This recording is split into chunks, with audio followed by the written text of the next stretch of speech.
సైబరాబాద్ పోలీసులు జానీ మాస్టర్ను అదుపులోకి తీసుకున్నారు. బెంగళూరులో ఉన్న అతన్ని ఎస్ఓటీ పోలీసులు అరెస్టు చేసినట్లు తెలుస్తోంది. అతను లడఖ్, నెల్లూరులో ఉన్నట్లు వార్తలు వచ్చాయి. దీంతో 4 బృందాలుగా మారిన పోలీసులు లడఖ్, నెల్లూరు గాలింపు చేపట్టాయి. బెంగళూరులో జానీ ఉన్నట్లు గుర్తించిన పోలీసులు వెంటనే అక్కడికి వెళ్లి అతన్ని అదుపులోకి తీసుకున్నట్లు సమాచారం.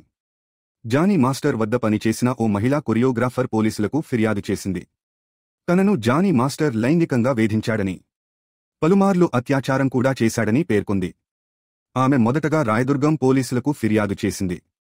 కాని ఆమె నివాసం ఉంటున్న ఇల్లు నార్సింగ్ పోలీస్ స్టేషన్ పరిధిలోకి రావడంతో 0 ఎఫ్ఐఆర్ నమోదు చేసిన రాయదుర్గం పోలీసులు కేసును నార్సింగి పోలీస్ స్టేషన్కు బదిలీ చేశారు.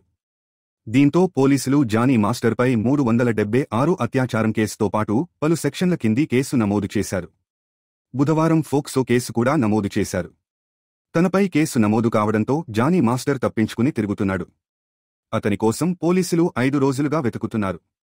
చివరికి అతన్ని బెంగళూరులో అదుపులోకి తీసుకున్నట్లు తెలిసింది. జానీని సాయంత్రం లేదు రాత్రి వరకు హైదరాబాద్ తీసుకొచ్చే అవకాశం ఉంది. ఆ తర్వాత అతనికి వైద్య పరీక్షలు నిర్వహించి కోర్టులో ప్రవేశపెట్టనున్నారు.